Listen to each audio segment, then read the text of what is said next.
अस्सलाम वालेकुम दोस्तों, आज हम सॉल्व कर रहे एग्जाम्पल एंड असाइनमेंट नंबर 11.3।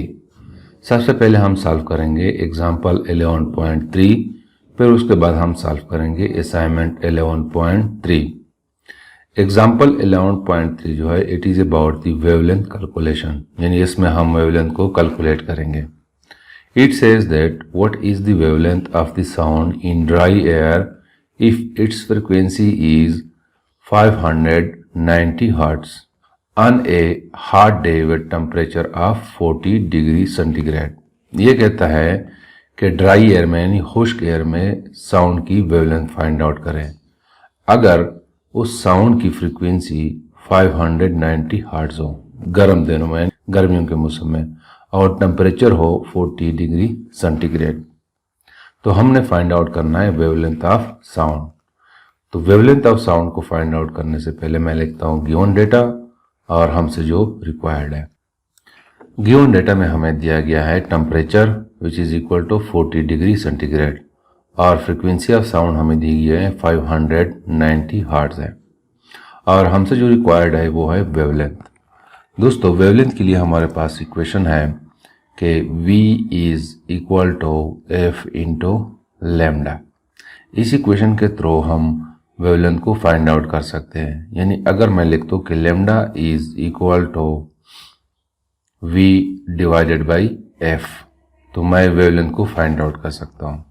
लेकिन यहाँ पे गिवन डेटा में हमारे पास V की वैल्यू नहीं है, यानी स्पीड ऑफ साउंड की वैल्यू हमारे पास नहीं है। तो हम सबसे पहले स्पीड ऑफ साउंड को फाइंड आउट करेंगे। तो स्पीड ऑफ साउंड को फाइंड आउट करने के लिए हम यूज करते हैं equation V is equal to 331 plus 0.6 t। इस इक्वेशन के थ्रू हम स्पीड ऑफ साउंड को फाइंड आउट कर सकते हैं। इसको मैं अगर इक्वेशन 1 का नाम दे दूं तो V जो है this will become equal to 331 plus 0.6 और टेम्परेचर जो है ये 40 डिग्री सेंटीग्रेड है। तो मैं T की वैल्यू पुट कर लेता हूँ। तो इसको मैं लिखता हूँ कि V जो है this is equal to 331 plus 24, और चूंकि ये स्पीड है तो मीटर पर सेकंड आ जाएगा।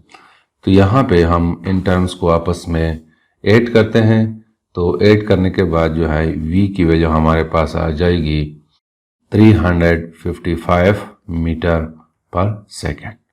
तो ये हमने फाइंड आउट किया है स्पीड ऑफ साउंड।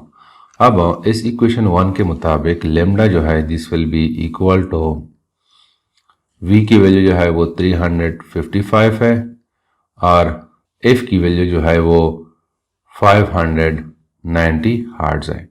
तो 355 को जब मैं 590 पे डिवाइड करता हूँ तो हमारे पास जो आंसर आएगा it will be equal to 0.6 metre.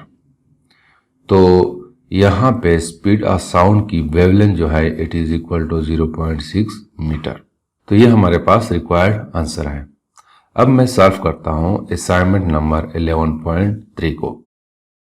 Assignment 11.3 जो है it is about the frequency calculation, यानी यहाँ पे इस असाइनमेंट में हम फ्रीक्वेंसी को कैलकुलेट करेंगे। तो it says that what is the frequency of sound with wavelength 0.25 meter in air with temperature of 32 degree centigrade. ये कहता है कि अगर एक साउंड है उसकी वेवलेंथ 0.25 मीटर है और उस वक्त टेम्परेचर 32 डिग्री सेंटीग्रेड है तो उस साउंड की फ्रीक्वेंसी क्या होगी। तो फ्रीक्वेंसी को फाइंड आउट करने के लिए सबसे पहले मैं गिवन डेटा लिखता हूँ और हमसे जो रिक्वायर्ड है। गिवन डेटा में हमें दिया गया है wavelength of sound which is equal to 0.25 metre और टेम्परेचर जो है वो 32 डिग्री सेंटीग्रेड है, और हमने फाइंड आउट करना है फ्रीक्वेंसी ऑफ साउंड। तो वही इक्वेशन हम यूज करेंगे कि V is equal to F into lambda. इस इक्वेशन के थ्रू हम फ्रीक्वेंसी को फाइंड आउट करेंगे। तो इस इक्वेशन को मैं लिखता हूँ कि F जो है this is equal to V divided by lambda. इसको मैं इक्वेशन 1 का नाम देता हूँ। इस इक्वेशन 1 में हमें V का पता नहीं है, यानी स्पीड ऑफ साउंड का हमें पता नहीं है। तो सबसे पहले हम फाइंड आउट करेंगे स्पीड ऑफ साउंड, यानी v को हम फाइंड आउट करेंगे। तो v को फाइंड आउट करने के लिए हम यूज करते हैं कि v is equal to 331 plus 0.6t। ये इक्वेशन यूज करते हुए हम स्पीड ऑफ साउंड को फाइंड आउट कर सकते हैं। तो इस इक्वेशन में हम वैल्यूज पुट करेंगे, तो वी विल गेट 331 प्लस 0.6 और t की वैल्यू जो है इट इज इक्वल टू 32।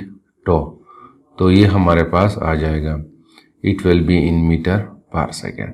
अब मैं इसको लिखता हूं कि v जो है this is equal to 331 plus 19.2 metre per second, ये ऊपर भी सेकेंड है।